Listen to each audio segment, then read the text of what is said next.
میں ان شواہد کی بنا پر یہ یقین رکھتا ہوں پورا ترکش بیلٹ سلسلہ مجددیہ نقشبندیہ کے ساتھ یہ پورا سلسلہ افغانستان سے چلیے ترکستان سے چل کر ترکی تک پورا یہ جو نان عرب ورلڈ ہے نان عرب مسلم ورلڈ وہ سلسلہ مجددیہ حضرت احمد سرہندی رحمۃ اللہ علیہ گردن نہ جھکی جس کے جہانگیر کے آگے جس کے نفس گرم سے ہے گرمی احرار یہ انہی کا سلسلہ ہے جو پورے ترکش بیلٹ میں آپ کو نظر آئے گا.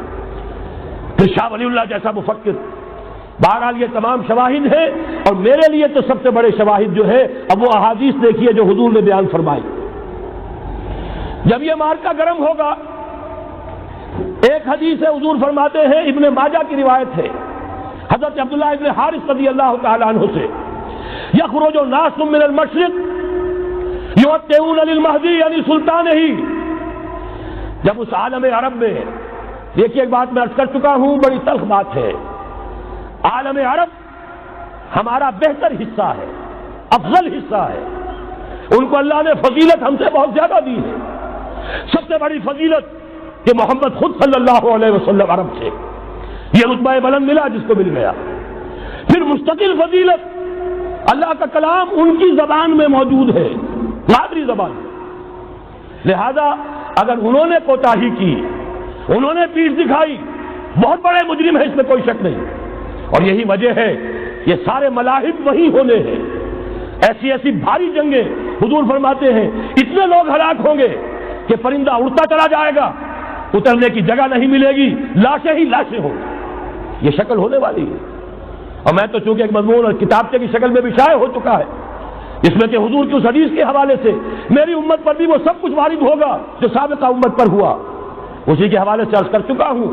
اگر اس صدی میں ہولوکاسٹ میں 60 لاکھ یہودی مارا گیا ہے کوئی اسی کا دوبارہ چربا جو ہے امت مسلمہ پر بھی آنے والا ہے. لیکن اس کے بعد پھر ان کے لیے فوجیں جائیں گی مشرق سے. وہاں جو امام ہوں گے جو بھی ان کو لیڈ کر رہے ہوں گے حضرت مہدی. یہ تصور ذہن میں رکھیے ہمارے مابین اور عیسائیوں کے مابین حضرت مسیح کی ذات مشترک اگرچہ ان کا یہ عقیدہ ہے کہ وہ سولی دیے گئے فوت ہو گئے معاذ اللہ ثم معاذ اللہ پھر زندہ ہو کر آسمان پر گئے پھر آئیں گے. ہم کہتے ہیں نہیں وہ سولی دیے ہی نہیں گئے وہ زندہ آسمان پر اٹھائے گئے واپس آئیں گے. گویا کہ بہت حد تک اشتراک ہے لیکن ایک اختلاف بھی ہے. اسی طرح حضرت مہدی کے بارے میں شیعہ اور سنی تصورات میں اتفاق بھی ہے اختلاف بھی ہے. یقیناً امت مسلمہ امت عرب مجھے تو اقبال کا وہ شعر یاد آتا ہے خون اسرائیل آ جاتا ہے آخر جوش میں توڑ دیتا ہے کوئی موسیٰ طلسم سامری. تو کیا خون اسماعیل جوش میں نہیں آئے گا؟ حضرت اسماعیل کی نسل میں حضور اور حضور کی صاحبزادی حضرت فاطمہ رضی اللہ تعالی عنہا حضور نے فرمایا میری اس بیٹی کی نسل میں اللہ تعالیٰ ایک شخص کو اٹھائے گا جو اس وقت مسلمانوں کی قیادت کرے گا. یہ چیز ہمارے اور اہل تشیع کے مابین مشترک.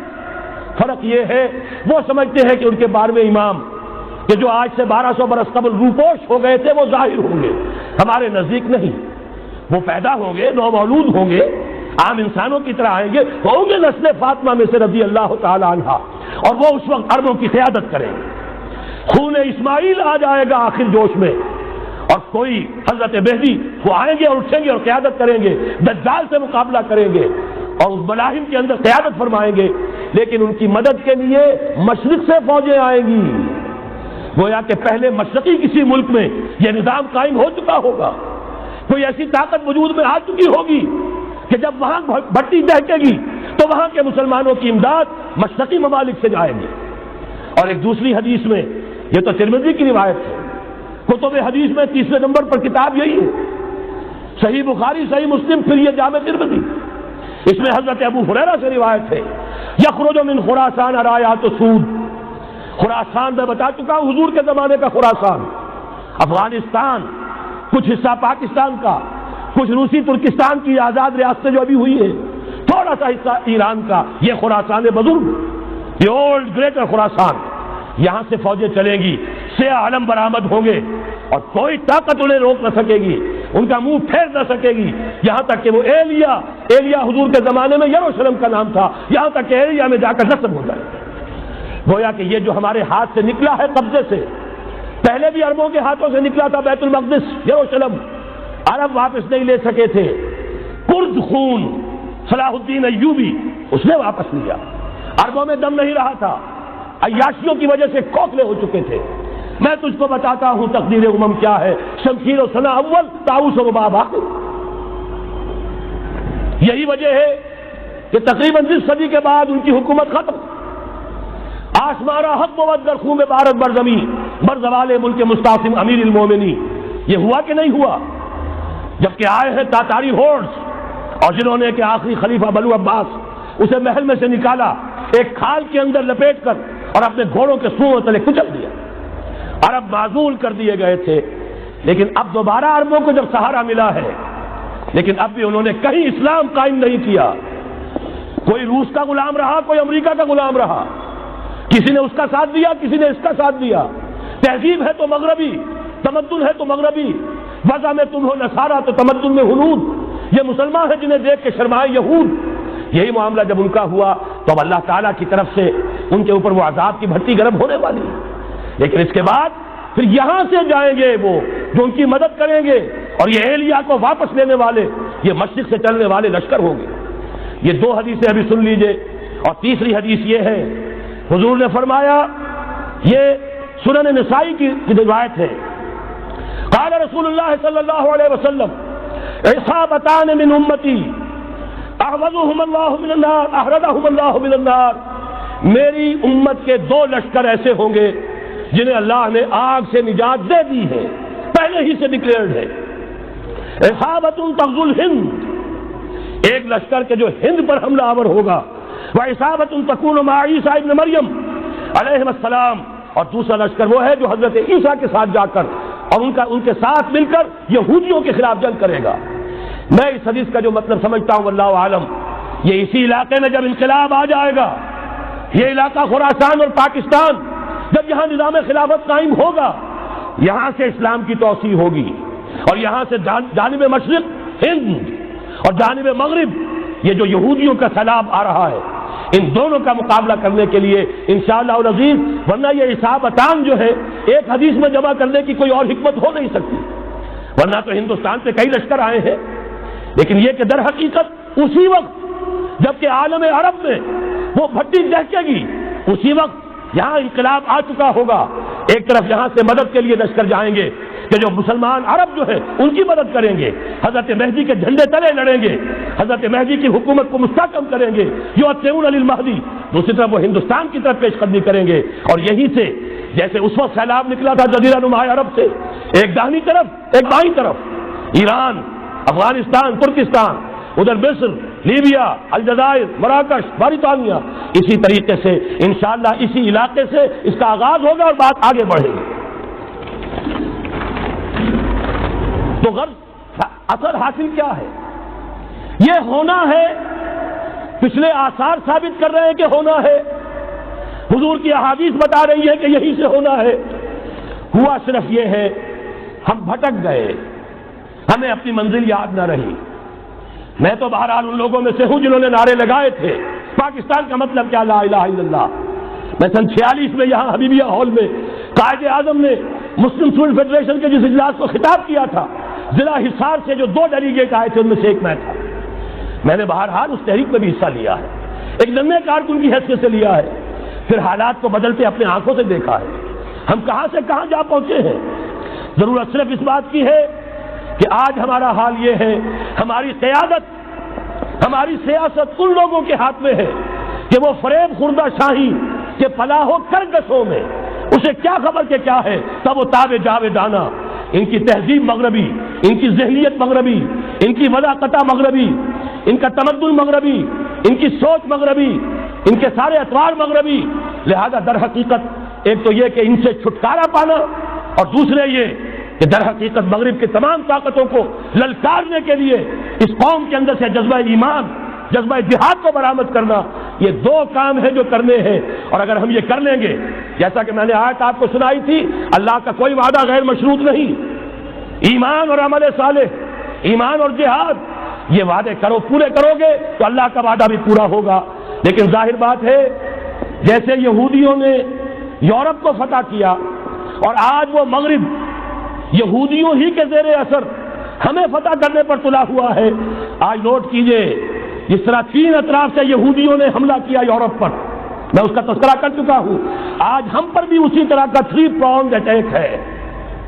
نمبر 1، ایٹمی دانت نہ نکلنے پائیں اس قوم کے، رول بیک کرانے کے لیے خاموش ڈپلومیسی، اس کے ہتھ کنڈے، کہیں ان میں طاقت نہ ہو جائے، کہیں یہ چیلنج کرنے کی پوزیشن میں نہ آ جائیں، اپنے پاس ایٹمک ہتھیاروں کے انبار ہوں، لیکن کسی مسلمان ملک کے پاس آ گیا تو وہ اسلامک بم بن جائے گا۔ اگر وہ اسرائیل کے پاس ہے کوئی حرج نہیں، لیکن پاکستان کے پاس کسی صورت میں ہتھیار نہیں ہونا چاہیے۔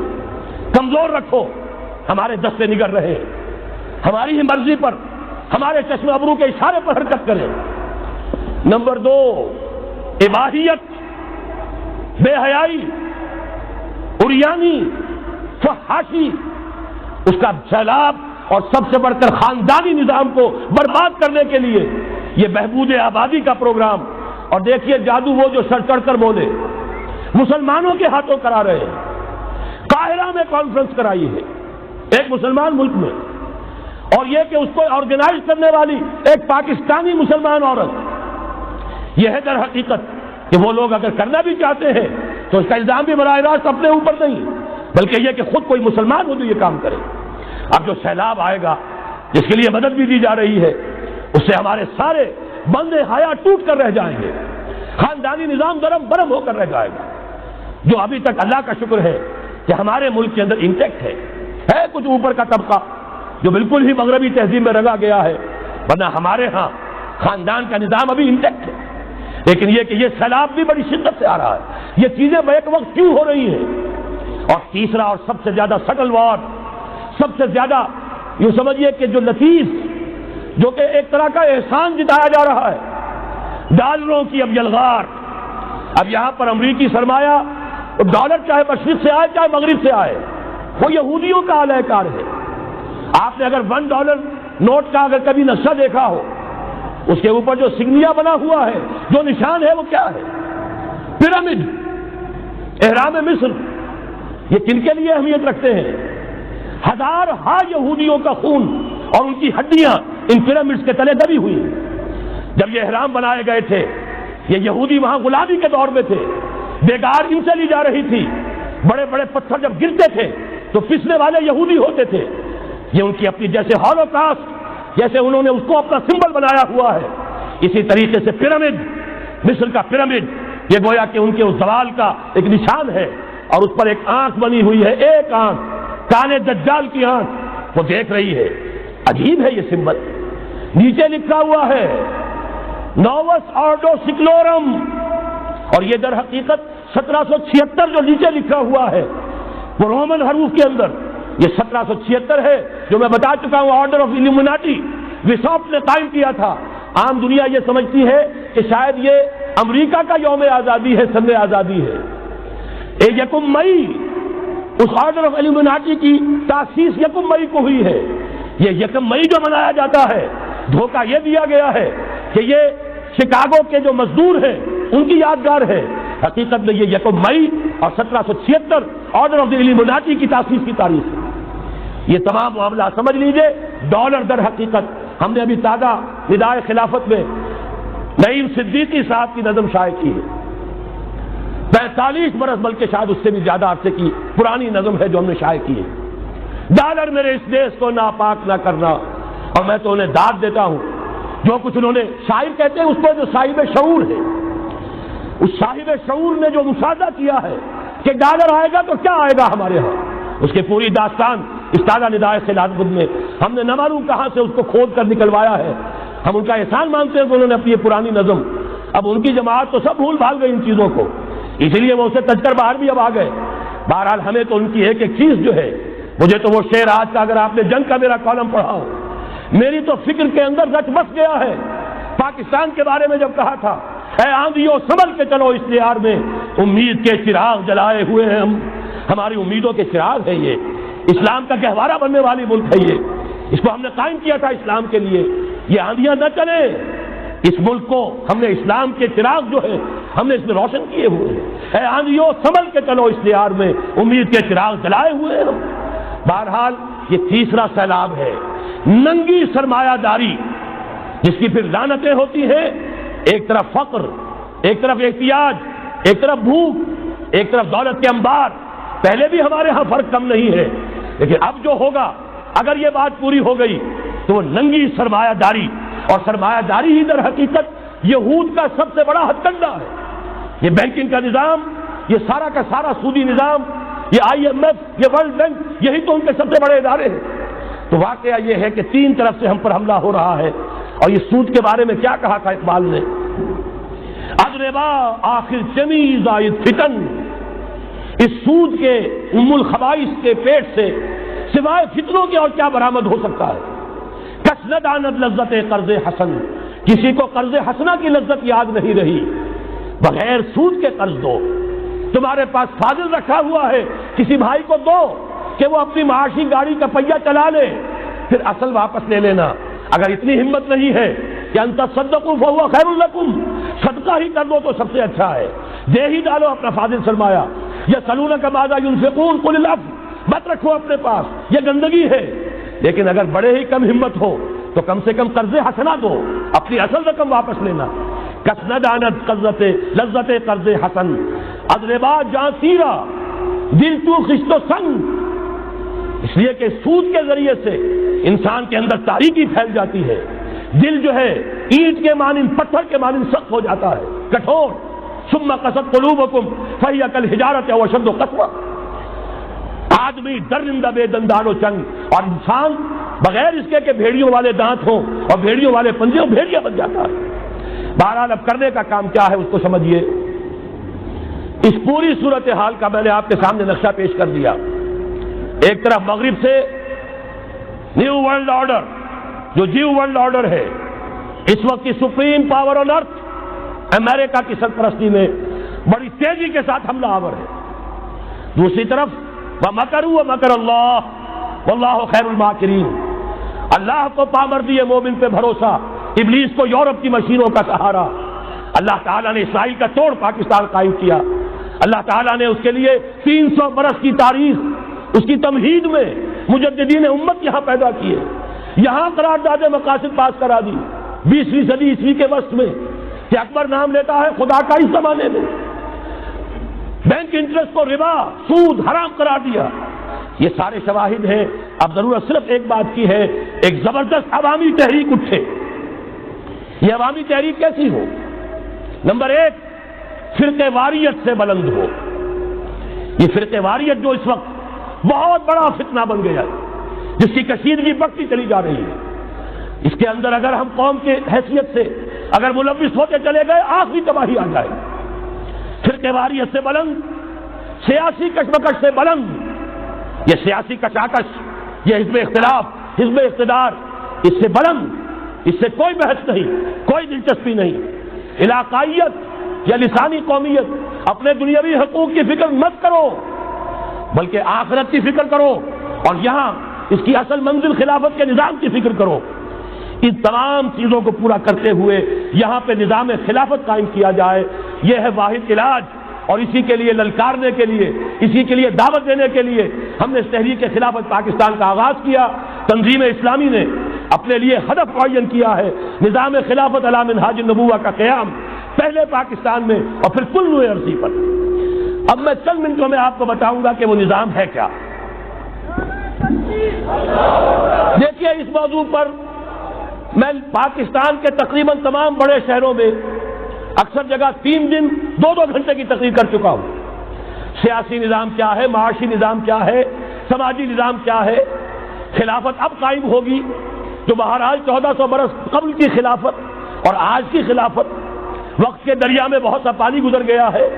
اصول وہی کے ہوں گے، فنڈامنٹلز وہی کے ہوں گے، تفصیلی خاکہ بنے گا اس زمانے کے تقاضوں کے مطابق. تو میرے وہ تقریریں ویڈیو کی شکل میں، آڈیو کی شکل میں، اردو میں، انگریزی میں، شکاگو میں 20 گھنٹے کا پروگرام پچھلے سال ریکارڈ کرا کے آیا. اللہ کا فضل ہے کہ وہ پھیل رہا ہے معاملہ. اب مغرب میں اذان خلافت بلند ہو رہی ہے، اس کا تذکرہ میں بعد میں کروں گا. بہرحال وہ تو تفصیلی بات ہے، یہاں میں چند منٹوں میں صرف الجبرا کے اصولوں کی طرح چند باتیں بتا رہا ہوں۔ جو بھی آپ کا آج نظام ہے، 3 شرطیں پوری کر دیجئے وہ خلافت بن جائے گا، سیاسی اور دستوری اعتبار سے۔ نمبر 1، حاکمیت اللہ کی، اور اللہ کا شکر ہے یہ ہم کر چکے، اللہ جزائے خیر دے جنہوں نے محنت کی تھی، اللہ جزائے خیر دے جنہوں نے وہ تحریک اٹھائی تھی مطالبہ دستور اسلامی، اور پھر جنہوں نے مدد کی تھی، اللہ تعالیٰ انہیں جزائے خیر دے۔ بہرحال وہ اب ہمارے دستور کا حصہ ہے، حاکمیت اللہ کی۔ البتہ اگلا قدم ہم آج تک نہیں اٹھا سکے، اس حاکمیت کا ظہور کیسے ہوگا؟ آپ کے دستور میں یہ طے کر دیا جائے کتاب و سنت ہر شے سے بالا تر ہے، دستور سے بھی بالا، عدالتی قوانین سے بالا، پارلیمنٹ سے بالا، سینٹ سے بالا، صدر سے بالا، سپریم کورٹ سے بالا، ہائی کورٹ سے بالا، ہر شے سے بالا کتاب و سنت۔ جب تک یہ نہیں ہوتا، قرارداد مقاصد کی حیثیت ایسی ہے کہ جیسے آپ سنیما ہال کے اوپر آگے جو ہے قرآن مجید کا کوئی کتبہ لگا دے، اس کے سوا کچھ نہیں۔ یہ بھی غنیمت ہے کہ قرارداد مقاصد پاس ہوئی، اصل شرط یہ ہے کتاب و سنت کی ٹوٹل بالادستی۔ اور یہ بڑی کڑوی گولی ہے، عوامی تحریک جب تک نہیں چلے گی، لوگ جب تک اپنی خون کی ندیاں نہیں بہا دیں گے، یہ کڑوی گولی حلق سے اترنے والی نہیں۔ یہ IJI کی حکومت میں نہیں اتری، اسلام کے نام پر اقتدار میں آئے، اسلام کے نام پر ISI نے IJI بنوائی، اسلام کے نام پر انہیں ووٹ ملے، 2/3 کی اکثریت ملی، اس کے باوجود شریعت کی بالادستی کا ایکٹ، شریعت کی بالادستی کی دستور کے اندر ترمیم پاس نہیں کرائی گئی۔ معلوم ہوا اوپر زبردست کا ٹھینگا ہے، امریکہ کے سب پرستار ہیں، سب ڈرتے ہیں، سب کے لیے سب کو نظر آتا ہے بالآخر جو ہے اسی کے پاس جانا ہوگا، چاہے وہ نواز شریف ہو اور چاہے وہ بے نظیر ہو۔ ایک کھلم کھلا ہے، اور اب تو میں کہتا ہوں نواز شریف بھی کھلم کھلا ہے۔ آج کے اس دور میں انہوں نے اسلام کا نام کبھی نہیں لیا، اس سے تو بالکل تائب، بس صرف فرق یہ رہ گیا ہے بے نظیر کھلم کھلا بھی مذاق اڑا لیتی ہے اسلامی صداؤں کا، اسلامی قوانین کا، یہ اس پر ذرا خاموش ہے۔ لیکن یہ کہ اپنی تحریک میں ہمارے بہت سے جو سیاسی قائدین ہیں مسلمانوں کے، کتنے بیانات آپ نے پڑھے ہوں گے، ذرا اسلام کا نام لے دیں ہم ساتھ ہو جائیں گے۔ مولانا سمیع الحق صاحب کا بیان آیا، ذرا اسلام کی بات کرے تو ہمارے اور بہت سے علماء اور ہمارے طارق صاحب جو ہیں انہوں نے بھی کہا کہ میں ہم ساتھ آ جائیں گے، لیکن یہ کہ بڑا پٹا ثابت ہوا نواز شریف اسلام کا نام نہیں لیا۔ یہ بات جان لیجئے، یہ اس کے بغیر، قربانی کے بغیر اصل یہی منزل ہے، اصل کٹھن یہی ہے۔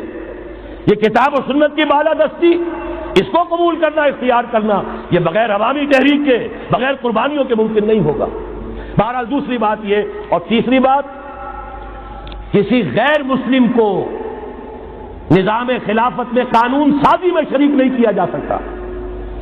جس قانون کی بنیاد کتاب و سنت، جو نہ کتاب کو مانے نہ سنت کو مانے، اس کا اس ملک کی قانون ساز اسمبلی میں جانے کا مطلب کیا ہے؟ ان کی علیحدہ اسمبلیاں ہوں، ان کے جو حقوق ہیں مائنورٹیز کی حیثیت سے ان کی گارنٹی دی جائے، ان کی جان، مال، عزت، آبرو کا پورا تحفظ، ان کی پوری مذہبی آزادی، ان کی عبادت گاہوں کی پوری ضمانت، ان کی حفاظت کی، ان کا پرسنل لا ہو، سب کچھ ہوگا۔ قانون سازی میں غیر مسلم شریک نہیں ہو سکتا، نظام خلافت کی اعلیٰ ترین سطح کی پالیسی بنانے میں غیر مسلم شریک نہیں ہو سکتا۔ یہ معاملات ہمیں، یہ کڑوی گولیاں ہیں، لیکن صرف 3 گولیاں ہضم کر لیجئے، یہ نظام خلافت کا نظام بن جائے گا۔ البتہ چوتھی بات اور عرض کر دوں، وہ کہتا ہوں بہتر ہے کہ اس پارلیمانی نظام کی لعنت جو انگریزوں کی وراثت کے طور پر ہمیں ملی ہے، اسے چھوڑ کر صدارتی نظام اختیار کیا جائے۔ وہ صدارتی نظام جو نظام خلافت سے قریب تر ہے، انہوں نے ہم سے لیا ہے۔ اقبال نے کہا ہے، ہر کو جا بینی جہان رنگ و بو، زاں کے از خاکش برو یا دارزو، یا ضرور مصطفیٰ اورا بہاش، یا ہنوز اندر تلاش مصطفیٰ۔ اگر کوئی اچھائی ان کے پاس ہے، وہ نور مصطفیٰ سے مانگی ہوئی ہے۔ یہ خلافت کے نظام کا چربا ہے۔ ایک شخص کو منتخب کرو، اب اسے اختیار دو، اس کے ہاتھ کھلے رکھو، اسے کام کرنے دو۔ ہاں، امپیچمنٹ کا نظام ہو، غلط ہو تو اسے سیدھا کرنے کا نظام ہو، اس کے لیے آپ امپیچمنٹ کا نظام آج کی جو امریکہ کی حکومت ہے اس میں بھی ہے، اور کیسا ہے کہ ذرا سا اندیشہ ہوا تھا اور نکسن صاحب جو بھاگ کھڑے ہوئے تھے۔ تو میرے نزدیک صدارتی نظام اور چھوٹے صوبے، یہ بڑے بڑے صوبوں کی ضرورت نہیں ہے، چھوٹے صوبے ہوں، لوگوں کو سہولتیں ہوں، ہر علاقے کے لوگوں کو معلوم ہو کہ ہمارے معاملات ہمارے اپنے ہاتھ میں ہیں، ان کے اندر کوئی احساس جو ہے محرومی کا پیدا نہ ہونے پائے، اس لیے کہ وہی چیز ہے جو سیاہی گھول دیتی ہے۔ کون سیاہی گھول رہا ہے وقت کے بہتے دریا میں؟ یہ ساری سیاہیاں جو سندھ میں گھل رہی ہیں، بلوچستان میں گھل رہی ہیں، سرائکی کے علاقے میں گھل رہی ہیں، ان سب کا علاج ہے چھوٹے صوبے بناؤ، لیکن یہ چیزیں خلافت کی شرائط میں سے نہیں ہیں۔ بہتر بات ہے، دنیاوی اعتبار سے بہتر بات ہے، انتظامی اعتبار سے بہتر بات ہے، باقی اصل شرائط تین: اللہ کی حاکمیت کا اقرار جو قرارداد مقاصد میں بالفعل ہے، کتاب و سنت کی ٹوٹل بالادستی، سپریم کورٹ کو اختیار دیجئے، وہاں جا کر کوئی بھی شہری پاکستان کا کوئی بھی عالم دین اگر ثابت کر دے فلاں قانون، فلاں ہدایت، فلاں انسٹرکشن، فلاں کوئی حکم جو دیا گیا ہے کتاب و سنت کے منافی ہے، فوراً کل عدم ہوگا۔ اور تیسری بات، غیر مسلم پروٹیکٹڈ مائنورٹی ہوں گے، ان کی جان مال عزت آبرو کی حفاظت ہوگی، لیکن یہ کہ وہ برابر کے قانون سازی کے حق میں شریک نہیں ہو سکتے، اس لیے کہ یہاں کتاب و سنت منبع ہے قانون کا جس کو وہ تسلیم نہیں کرتے۔ اسی طرح یہ معاشی نظام، موجودہ سرمایہ دارانہ نظام، بہت بڑی لعنت، بہت بڑی لعنت، بہت بڑی لعنت۔ لیکن جیسے آپ کو معلوم ہے، آج ہی ابو جہل کہہ دے لا الہ الا اللہ محمد الرسول اللہ، مسلمان بن جاتا؟ کلمہ تو ایک ہی تھا نا۔ ابو طالب کے پاس جب وفد گیا تھا رؤسائے قریش کا، اور انہوں نے کہا تھا کہ اپنے بھتیجے کو روک لو ورنہ اب ہم جو تمہاری بھی رعایت اب نہیں کریں گے، میدان جنگ میں آ جاؤ۔ ابو طالب نے کہا تھا میرا بھتیجا تم سے کیا مانگا؟ ایک کلمہ، ایک کلمہ لا الہ الا اللہ، اور تو اس کا کوئی مطالبہ نہیں۔ انہوں نے کہا، ابو سفیان اس وقت تک کیونکہ ابھی کفر میں تھے، شرک میں تھے، انہوں نے کہا وہ ایک کلمہ جو وہ مانگ رہا ہے وہ ہمارے سارے معبودوں کی نفی کر دیتا ہے، وہی تو سب سے بڑی مصیبت ہے۔ تو میں آپ کو بتا رہا ہوں، تین چیزیں اس سرمایہ دارانہ نظام میں سے نکال دیجیے، یہ اسلامی نظام بن جائے گا۔ تفصیل میں جانے کا موقع نہیں ہے، میں فارمولہ دے رہا ہوں۔ تفصیل میں نے عرض کیا، میرے کیسٹ سے کتابیں ہیں، وہ خطبات خلافت اب کتابی شکل میں بھی آ جائیں گے، انگریزی میں ویڈیو کیسٹ ہے، اردو میں ہے، بڑے بڑے شہروں میں خطبات دے چکا ہوں، مواد موجود ہے، لیکن اس وقت فارمولہ بتا رہا ہوں، تین چیزیں نکال دیجیے۔ نمبر ایک، سود نکال دیجیے، اس میں بھی اللہ کے فضل و کرم سے پیش رفت ہمارے ہاں ہوئی۔ فیڈرل شریعت کورٹ نے فتویٰ دیا اور اتنا زبردست ججمنٹ لکھا ہے، پوری دنیا کے لیے رہنمائی کا ذریعہ بن جائے گا۔ یہی وجہ ہے کہ مجھے معلوم ہوا ہے موجودہ حکومت نے اس کی اشاعت روک دی ہے، باہر کے ممالک سے ڈیمانڈ۔ میں جب انگلستان میں تھا ابھی 2 مہینے قبل، وہاں کچھ لوگوں کے سامنے تذکرہ کیا، انہوں نے کہا ہمیں منگا کے دیجئے، بنگلہ دیش کے مسلمان تھے، ہمیں منگا کے دیجئے۔ میں نے یہاں لکھا، معلوم ہوا کہ نہیں، وہ مل ہی نہیں رہا، بلکہ کہہ دیا گیا اسے مت چھاپو، اس کی اشاعت بند، اس لیے کہ وہ کلمہ خیر کہیں پھیل نہ جائے۔ یہودی کا اگر علاج ہے، جیسے آپ نے سنا تھا بچپن میں کہانیاں، دیو کی جان ایک طوطے کی گردن میں ہے، طوطے کی گردن مروڑ دو گے دیو مر جائے گا۔ یہودی کی جان سود میں ہے۔ یہ سارا ہتھ کنڈا اس کا جو ہے، جو ورلڈ ڈومینیشن یہودی چاہ رہا ہے، وہ مالیاتی نوعیت کی ہے، وہ اپنی حکومت قائم نہیں کرنا چاہتا۔ حکومت کے تو بڑے کھکھیڑ ہوتے ہیں، بڑی ذمہ داریاں ہوتی ہیں، لوگوں کی تنقیدیں سننی پڑتی ہیں، بھوکے بھیڑیے کبھی ٹوٹ پڑتے ہیں، لہذا ان کو چھوڑو، حکومت وہ خود کرے۔ ہاں وہ محنت کرے حیوانوں کی طرح، ملائی ہمارے پاس آتی چلی جائے، زندہ رہنے کی حد تک تو ان کو دیں گے، جیسے تانگے والا گھوڑے کو بھی آخر دانا تو ڈالتا ہے کہ اگلے دن پھر اسے جوتنا ہے تانگے کے اندر، لیکن اصل کمائی تو اس کی ہے جو ہو رہی ہے۔ صرف یہ مالیاتی نظام اور اس کا ایک ہی لفظ کے اندر توڑ ہے، سود ختم اور یہود کی گویا کہ جان نکل جائے گی۔ یہی وجہ ہے جیسے ہی فیڈرل شریعت کورٹ کا فیصلہ آیا تھا، وہ جو کوئی چیزیں پائپ کے اندر پڑی ہوئی تھی مدد کی، وہ بھی روک لی گئی۔ یہ قوم کدھر جا رہی ہے؟ یہ تو ہمارے ہاتھ سے نکلی جا رہی ہے، اور جب تک کہ اس کے خلاف IJI کی حکومت کو سپریم کورٹ میں اپیل میں نہیں پہنچا دیا، اس وقت تک یہ ہے $1 جو ہے کہیں سے ادھر سے ادھر ہلنے نہیں دیا۔ یہ ہے حقائق اصل میں، ان کو سمجھ لیجیے. سود نکال دیجیے، جوا، اسپیکولیشن، فارورڈ ٹریڈنگ کی وہ ساری صورتیں جو صرف بیع سلم ایک جائز ہے، باقی ساری صورتیں حرام ہیں، ان کو نکال دیجیے اور جاگیرداری ختم کر دیجیے. جاگیرداری ختم کرنے کے لیے حضرت عمر کی شمشیر لانی ہوگی، شمشیر فاروقی. ان کا یہ فتویٰ تھا، اجماع تھا کہ جو ملک، جو علاقے بزور شمشیر فتح ہوئے ہیں وہ کسی کی انفرادی ملکیت نہیں رہیں گے، وہ امت مسلمہ کی اجتماعی ملکیت ہے. کوئی انچ زمین، اسی وجہ سے ہمارے ہاں فرق ہے خراجی اور عشری. عشری زمین ملکیتی ہوتی ہے، اس میں سے ایک مسلمان جس کی ملکیتی زمین ہے اس کا وہ 10واں حصہ یا 20واں حصہ پیداوار کا دے کر فارغ. اور جو خراجی زمین ہوتی ہے وہ کسی کی ملکیتی نہیں ہوتی، وہ تو مسلمانوں کی ہے، نظام خلافت کی ہے. جو کام کر رہا ہے چاہے مسلمان ہو چاہے غیر مسلم ہو، وہ کاشت کرے گا، آدھا اس کا ہے، آدھا ریاست کا ہے، بیت المال کا ہے. یہ ہے نظام خراجی کا اور عشری کا فرق. اور حضرت عمر نے طے کر دیا تھا رضی اللہ تعالیٰ عنہ کہ جتنے علاقے فتح ہوئے، یہ مصر ہے، یہ عراق ہے، یہ شام ہے، یہ ایران ہے، ساری زمینیں مسلمانوں کی اجتماعی ملکیت. کام کرنے والے چاہے یہودی ہوں، چاہے مجوسی ہوں، چاہے عیسائی ہوں، چاہے وہ مسلمان ہو جائیں، زمین خراجی رہے گی. زمین سے خراج جائے گا بیت المال میں تاکہ تمام امت کی بہبود میں صرف ہو سکے.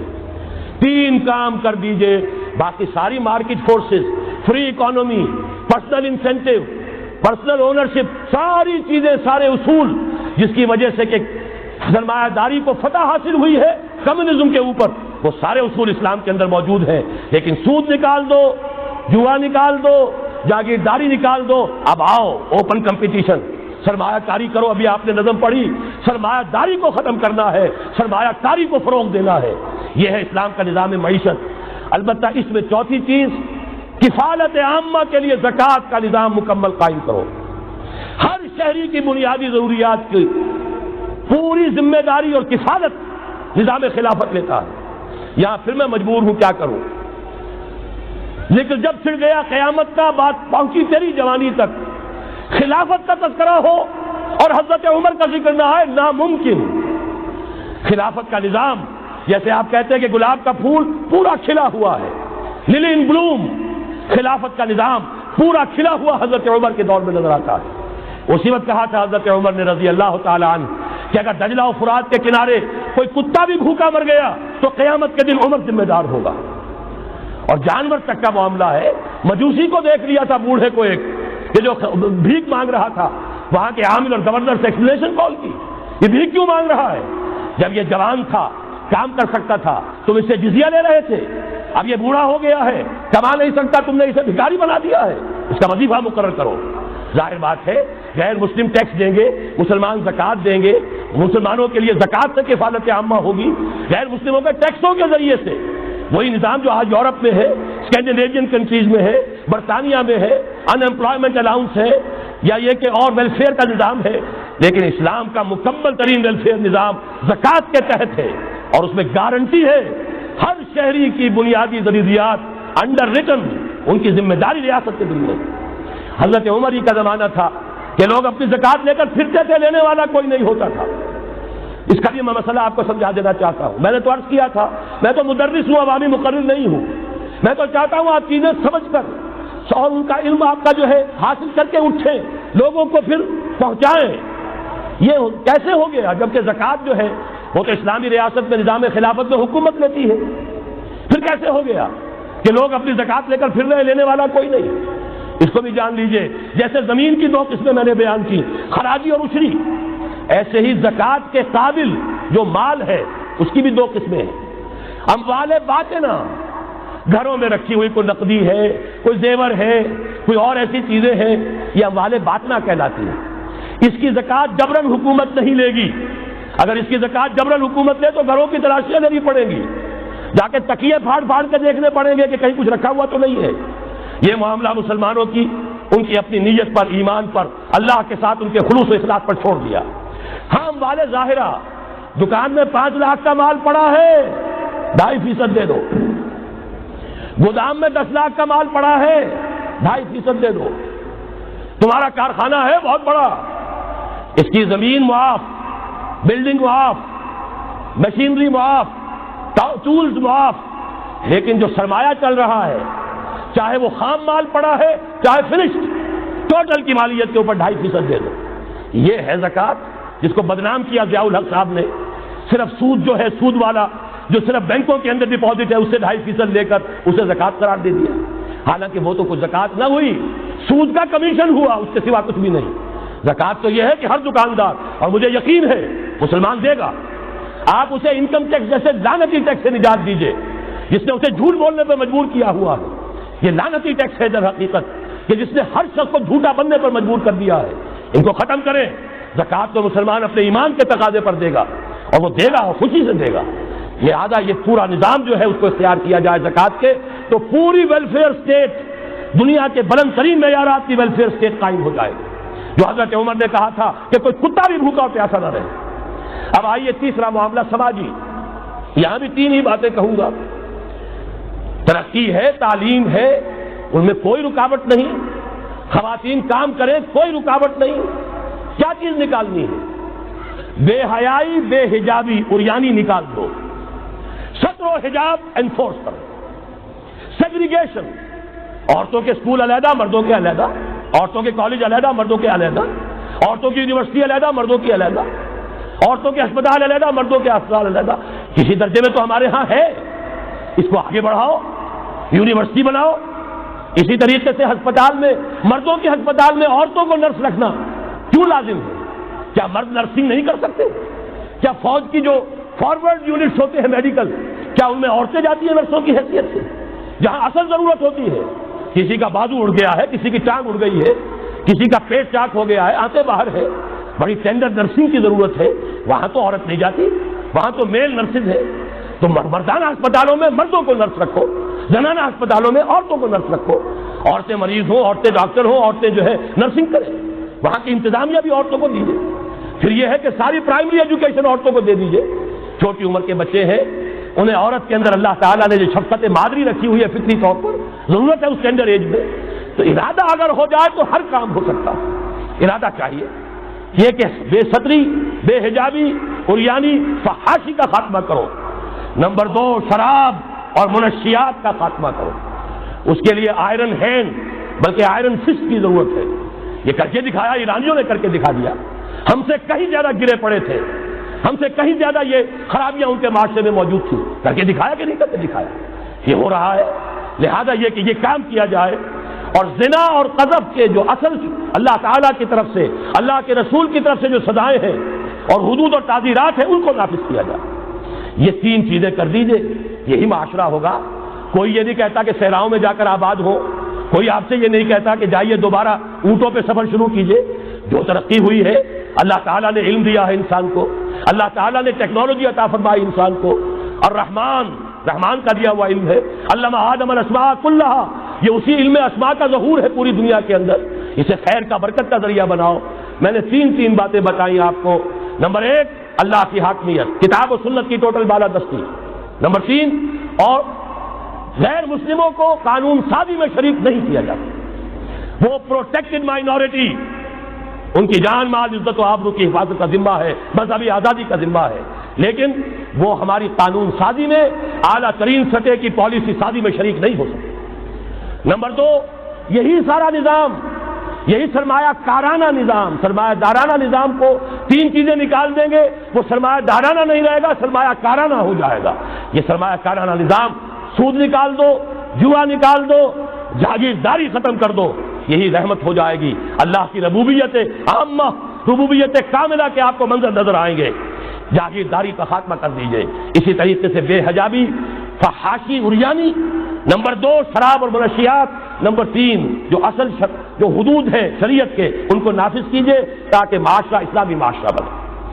اب آخری بات ہے میری، اور اسی کے ضمن میں کچھ مطالبے ہیں جو آج ہمیں کرنے ہیں حکومت سے. پہلی بات یہ کہ یہ خلافت کیسے آئے گی. اس موضوع پر بھی میں عرض کر رہا ہوں کہ میں کم سے کم 15 سال سے مسلسل تقریریں کر رہا ہوں. اتنی موٹی کتاب اردو میں منہج انقلاب نبوی موجود ہے. اس کے موضوع پر انگریزی میں کیسٹ، اردو میں cassette, video cassette, audio cassette. میری طرف سے مواد پورا موجود ہے۔ پہلا مرحلہ کیا ہے؟ غور سے سنیے، اس لیے کہ اس کے مخاطب اب آپ ہیں براہ راست ہر فرد۔ خلافت کا نظام قائم کرنا ہے تو پہلے اپنی ذات میں خلیفہ بنیے۔ اللہ نے آپ کو ایک جسم دیا ہے، زبان دی ہے، آنکھیں دی ہیں، کان دیے ہیں، یہ سب آپ کے پاس اللہ کی امانت ہے، ان پر اللہ کی حکومت قائم کی۔ اپنے وجود پر اپنے گھر میں خلافت قائم کیجئے، آپ خلیفہ بن جائیں، آپ نظام اللہ کا نافذ کریں اپنے ذات پر، اپنے وجود پر، اپنے گھر میں، اور ساتھ ہی انفرادی سطح پر طے کر لیجئے سورہ حدید کی آیت نمبر 7، آمنوا باللہ ورسولہ وانفقوا مما جعلکم مستخلفین فیہ۔ جس چیز میں اللہ نے تمہیں خلافت عطا کی ہے، دولت دی ہے، مال دیا ہے، جائیداد دی ہے، اولاد دی ہے، ذہانت دی ہے، فطانت دی ہے، خطابت دی ہے، جو دیا ہے لگا دو، کھپا دو، خرچ کر دو اللہ کے دین کے لیے۔ یہ ہے پہلی خلافت۔ اپنے وجود پر اللہ کی حکومت قائم کرو، اپنے گھر میں اللہ کی حکومت قائم کرو، اپنی معاشرت اسلامی بناؤ، اپنے معاش کو اسلامی بناؤ، اور جو کچھ اللہ نے دیا ہے، جسم و جان کی توانائیاں ہوں، صلاحیتیں ہوں، قوتیں ہوں، مال ہو، اولاد ہو، لگا دو، کھپا دو، صرف کر دو اللہ تعالیٰ کے دین کے غلبے کے لیے۔ یہ ہے انفرادی خلافت۔ جان لیجئے جب تک افراد اس خلافت کا حق ادا نہیں کریں گے، اجتماعی خلافت کبھی نہیں آئے۔ آرزویں کرتے رہیے، لیس بامانیکم ولا امانی اہل الکتاب، نہ تمہاری خواہشوں سے کچھ ہوگا نہ اہل کتاب کی خواہشوں سے ہوگا۔ انہوں نے بھی کیا ہے تو بڑے پاپڑ بیل کر کیا ہے جو کچھ کیا ہے، اور تمہیں بھی کرنا ہوگا تو بڑی طاقت صرف کر کے اور محنت کر کے قربانیاں دے کر کرنا ہوگا۔ یہ محض دعاؤں سے بھی نہیں ہو سکتا، دعائیں منہ پر دے ماری جاتی ہیں۔ جو کچھ کر سکتے ہو کر گزرو، پھر دعا مانگو، دعا قبول ہوگی۔ اگر یہ نہیں ہے تو دعا منہ پر دے ماری جائے۔ لہذا اگر کام کرنا ہے، تیسری بات، محض دعوت و تبلیغ اور نصیحت اور وعظ سے نہیں ہوگا۔ اگر محض دعوت اور تبلیغ اور تعلیم اور تربیت اور وعظ اور نصیحت سے ہو جاتا تو حضور صلی اللہ علیہ وسلم مسلمان تو کجا کسی کافر کے خون کا ایک قطرہ زمین پر نہ گرنے دیتے۔ آپ سے زیادہ رؤوف اور رحیم کون ہوگا؟ لیکن آپ نے بھی ہاتھ میں تلوار لی ہے۔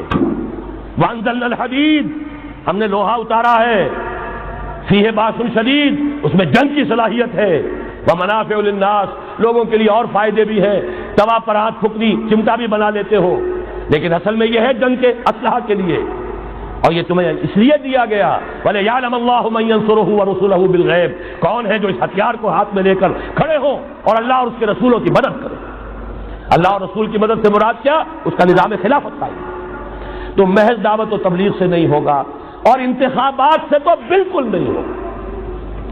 یہ تو یوں سمجھیے کہ واقعہ یہ ہے کہ اگر آپ مجھ سے پوچھیں سب سے بڑا صدمہ جو مجھے ہے، سب سے بڑا صدمہ وہ ان مذہبی جماعتوں کے کردار کی وجہ سے ہے جنہوں نے اس ملک میں آ کر سیاست کی کشاکش اور انتخابی سیاست کے اندر اپنا سارا وقت، ساری توانائیاں ضائع کر دی۔ کچھ حاصل نہیں ہوا، گھٹی میں ایسا پڑ گیا ہے، کچھ چسکے ایسے لگ گئے ہیں، کچھ وی آئی پی ٹریٹمنٹ۔ میں نے بھی 2 مہینے مزہ چکھا، اس لیے جانتا ہوں اللہ تعالیٰ جو ہے اس طرح کے تجربات کرا دیتا ہے، ورنہ کیسے اندازہ ہو؟ وی آئی پی علیحدہ اتر رہے ہیں، آپ کے لیے گاڑی آپ کے بالکل دروازے پر کھڑی ہوئی ہے، سیڑھی سے اترے آپ جہاز کے اور گاڑی موجود ہے، یہ ساری وی آئی پی ٹریٹمنٹ مل رہا ہے، اور یہ کوریڈورز آف پاور میں گھومنا پھرنا، ان جاگیرداروں کے ساتھ بیٹھنا، ان کے سے ولیمے کرنا، ان کے سے ٹھاک، ظاہر بات ہے ان کے ولیموں میں جائیں گے تو انہیں بھی بلائیں گے، ویسے ہی کرنے پڑیں گے، پھر لاکھوں کروڑوں آپ بھی خرچ کریں گے۔ یہ ساری لعنتیں جو آئی ہیں مذہبی جماعتوں کے اندر، یہ صرف اس انتخابی سیاست کی وجہ سے۔ میں بڑے صدمے سے عرض کر رہا ہوں، واقعہ یہ ہے میرے نزدیک اس ملک میں اسلام کے نہ آنے کا پہلا مجرم مسلم لیگ نہیں ہے، پہلی مجرم وہ جماعتیں ہیں جنہوں نے اپنا سارا وقت انتخابی سیاست میں اور اقتدار کی کشاکش میں صرف کر دیا۔ مسلم لیگ کا بہت بڑا احسان، قائد اعظم کا بہت بڑا احسان، انہوں نے آپ کو ملک لے دیا، اس سے زیادہ کا نہ ان کا دعویٰ تھا نہ ان سے توقع ہو سکتی تھی۔ پیر جماعت علی شاہ نے یہ کہا تھا، میں ان کے قول کا بہت بڑا قائل ہوں، ان کی ذہانت اور فطانت کا۔ جب ان سے کہا گیا ہے رحمت اللہ علیہ کہ آپ اتنے بڑے، آپ مقتدا ہیں، مرشد ہیں، اتنی بڑی روحانی شخصیت ہے، ایک داڑھی مولے کے ہاتھ پر بیعت کر لی آپ نے، یہ اشارہ تھا قائد اعظم کی طرف. حضرت پیر جماعت علی شاہ رحمۃ اللہ علیہ نے فرمایا بھائی میں نے اس کے ہاتھ پر بیعت نہیں کی, میرا تو مقدمہ ہے, ایک قومی مقدمہ ہے ہندو قوم کے ساتھ, اور مجھے اس مقدمے کے لیے ایسا وکیل چاہیے جس میں دو وصف موجود ہو, مہارت پوری ہو, قانون کو جانتا ہو, ماہر ہو, اور دوسرے یہ کہ بکنے والا نہ ہو. میں نے اپنے قومی مقدمے کے لیے وکیل کیا ہے محمد علی جناح. ظاہر بات ہے 100% بات صحیح, اور ان کے اس کردار کو دشمنوں نے مانا. نہرو نے, گاندھی نے, ان کے بڑے بڑے دشمنوں نے مانا. یہ شخص جو کہتا ہے he means what he says, یہ جو کہتا ہے وہی اس کے دل میں ہوتا, اس کے ہاں کوئی ہیر پھیر نہیں ہے. بہرحال انہوں نے ملک لے دیا, یہ بہت بڑا احسان. آگے کام تھا رجال دین کا. رجال دین یا تو لگے رہے صرف اپنے مدرسوں میں اور خانقاہوں میں, تبدیلی کا احساس ہی نہیں ہوا کہ کتنا بڑا انقلاب آ گیا ہے. اب ہم انگریزی دور میں نہیں ہیں, اب یہ ایک مسلمانوں کی حکومت بن گئی ہے, اب تو توانائی ہونی چاہیے اس کو اسلامی بنانے کے لیے. اور جو جماعتیں چلی گئی انتخابات میں, واقعہ یہ ہے کہ سب سے گھناؤنا کردار, اور اس ملک میں اسلام کے آنے میں جو بھی رکاوٹ رہی ہے, سب سے بڑا فیصلہ کل رکاوٹ کا معاملہ ان مذہبی جماعتوں کا کردار. اس سے ہٹ کر کیا کرنا ہے میں نے عرض کیا پہلے, اور یہ میں آپ سے کہہ رہا ہوں, خدا کے لیے سوچئے, آج کی رات جا کر سوچئے, خلیفہ بننا ہے اپنی ذات میں, اپنے وجود پر خلافت قائم کیجئے, اپنے گھر میں خلافت قائم کیجئے, توبہ کیجئے اللہ کی جناب میں. یا ایھا الذین آمنوا توبوا الی اللہ توبۃ نصوحا, بڑے خلوص کے ساتھ توبہ کیجئے, اپنی معاشرت کو, معیشت کو درست کیجئے, اور یہ کہ اپنا تن من دھن, ان صلاتی و نسکی و محیای و مماتی للہ رب العالمین, اس کا فیصلہ کیجئے. یہ پہلا مرحلہ ہے بڑا کڑوا, بڑا بھاری, لیکن یہ بھی میں آپ سے عرض کر دوں, جو ارادہ کر لے اس کے لیے بہت آسان, اللہ تعالیٰ کی مدد آتی ہے. تم کرو ہمت, توفیق ہم دیں گے, تم کرو فیصلہ, تحصیل ہماری طرف سے ہوگی, آسانی ہماری طرف سے ہوگی. فَسَنُيَسِّرُهُ لِلْيُسْرَىٰ, آسانی کے لیے آسان کرتے چلے جائیں گے. جو پہاڑ نظر آتے ہیں شروع میں, معلوم ہوتا ہے پہاڑ نہیں, ریت کے ٹیلے تھے, ہمارے قدم و تلے بکھر کر رہ گئے ہیں. کر کے دیکھیے, ارادہ کیجیے, عزم کیجیے, طے کیجیے, ان صلاتی و نسکی و محیای و مماتی للہ رب العالمین, اور میرے پاس جو کچھ ہے وہ سب میرے خدا کا ہے, مجھے اسی کے لیے صرف اپنی زندگی کا تار برقرار رکھنے کے لیے جو ناگزیر ضرورت ہے وہ پوری کرو, باقی لگا دو, کھپا دو. آمنوا باللہ ورسولہ وانفقوا مما جعلکم مستخلفین فیہ, جس چیز میں خلافت دی ہے خرچ کر دو. دوسرا مرحلہ یہ خلفاء, ابھی انصاری صاحب نے وہ آیت آپ کو سنائی تھی, ثم جعلناکم خلائف, خلائف جمع ہے خلیفہ کی, ہر مسلمان خلیفہ ہے. یہ سمجھ لیجیے اچھی طرح. وہ تو صرف یہ ہے کہ جیسے یہ جو کافرانہ نظام ہے جمہوریت کا, جو مادہ پرستانہ انسانی حاکمیت کی بنیاد پر, اس میں بھی ہر شہری حاکم ہوتا ہے, اپنے ووٹ کے ذریعے سے وہ اپنی حاکمیت کا اختیار منتقل کرتا ہے, وہ نمائندہ بن کر آتا ہے, گویا کہ انہوں نے اپنی حاکمیت ڈیلیگیٹ کی ہے اس شخص کو, اس صدر کو, چاہے وہ بش تھا اور چاہے وہ کلنٹن ہے, ورنہ حاکمیت تو پاپولر ہے, عوام کی ہے. اسلام میں خلافت عوام کی ہے, لیکن عوام مسلمان جو اللہ کو ماننے والے ہیں ان کی خلافت ہے, اور ان کی خلافت پہلے وہ اپنی ذات میں خلیفہ بنیں گے, پھر اپنی خلافت کا ایک حصہ ایک خلیفہ کو منتقل کریں گے. جب تک خلافت نہیں ہوتی ایک جماعت کے امیر کو منتقل کریں گے وہی حصہ.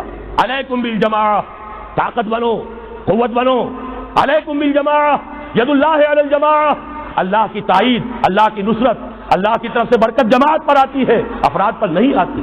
جمع ہو جاؤ. حضرت عمر نے تو جو اثر نقل فرمایا وہ آخری درجے کا ہو سکتا ہے. لا اسلام الا بالجماعہ, ولا جماعہ الا بالامارہ, ولا امارہ الا بالسماع, ولا سماع الا بالاطاعہ. اسلام ہے ہی نہیں جماعت کے بغیر, اور جماعت نہیں ہے عمارت کے بغیر. عمارت بغیر اس کے بغیر نہیں ہو سکتی کہ ان کا حکم سنو, اور سننے کا کچھ حاصل نہیں جب مانو نا. اسی لیے فرمایا آمرکم بخمس, مسلمانوں میں تمہیں 5 باتوں کا حکم دے رہا ہوں. اللہ امرنی بہن, اللہ نے مجھے ان کا حکم دیا ہے. بالجماعت والسمع والطاعت والہجرت والجہاد فی سبیل اللہ. تفصیل میں جانے کا موقع نہیں. دوسرا مرحلہ جماعت, ہم نے اسی اصول پر تنظیم بنائی, ہم نے اسی لیے اس کی بیعت کا نظام قائم کیا. نحن الذین بایعوا محمدا علی الجہاد ما بقینا ابدا. صحابہ کہتے بایعنا رسول اللہ صلی اللہ علیہ وسلم علی السمع والطاعۃ فی العسر والیسر والمنشط والمکرہ وعلی حسرۃ علینا وعلی لا ننازع الامر اہلہ وعلی ان نقول بالحق اینما کنا لا نخاف فی اللہ لومۃ لائم۔ پھر صدمے کی بات کہہ رہا ہوں، کوئی مذہبی جماعت سوائے تنظیم اسلامی کے نہیں ہے جس نے اس مسنون طریقے تنظیم کو اختیار کیا ہو۔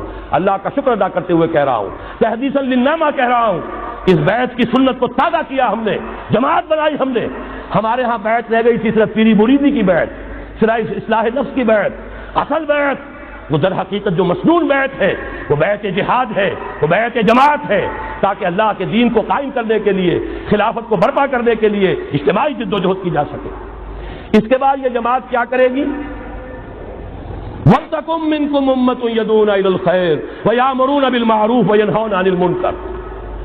انتخابات نہیں لڑے گی، کسی کو کنگا دے کر اوپر نہیں پہنچائے گی، پھر اس کی ٹانگ گھسیٹ کر نیچے نہیں گرائے گی۔ یہ دھندے نہیں کرنے، یہ کھیل نہیں کرنے، ادھر جانا ہی نہیں۔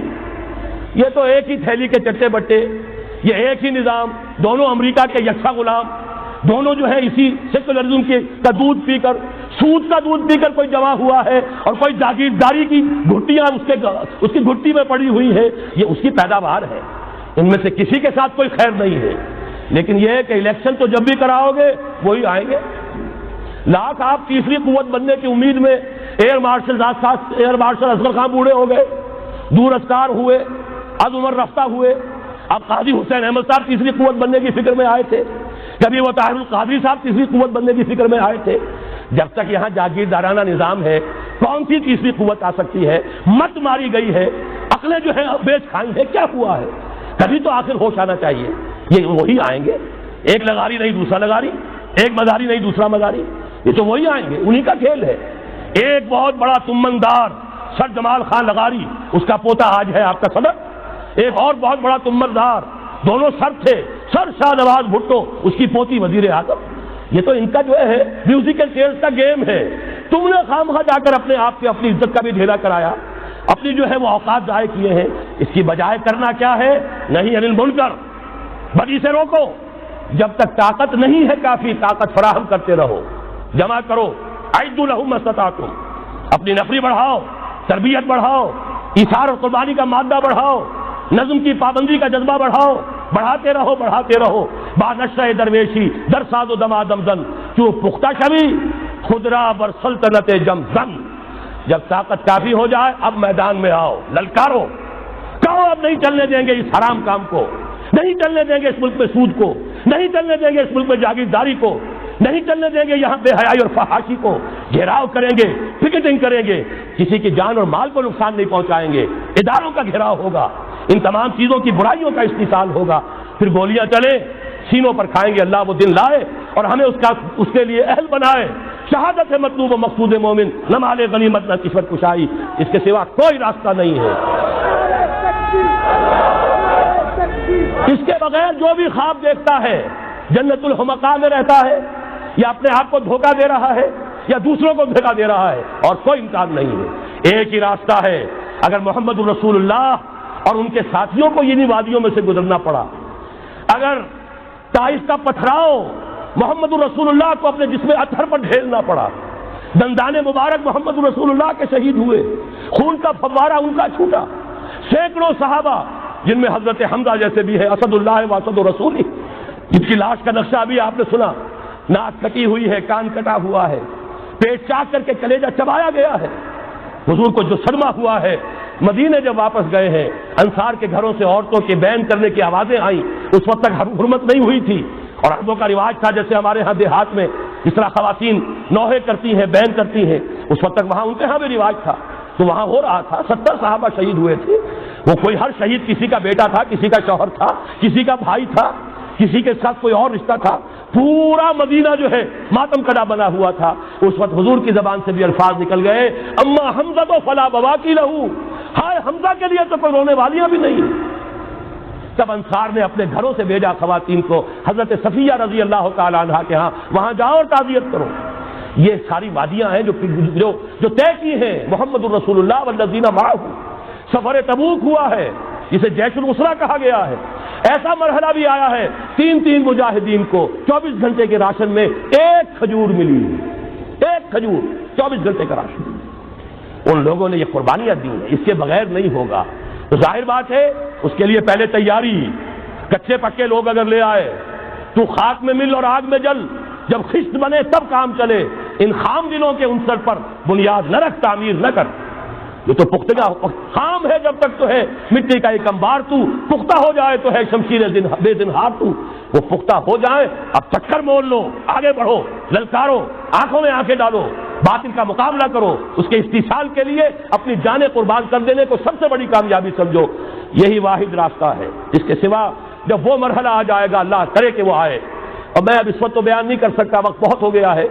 میری جو ایک کتاب چھپ چکی ہے سابقہ اور موجودہ مسلمان امتوں کے کا ماضی، حال اور مستقبل، آنے والی جو حالات ہیں ان کا ایک نقشہ میں نے بیان کیا جو احادیث نبویہ میں آیا ہے۔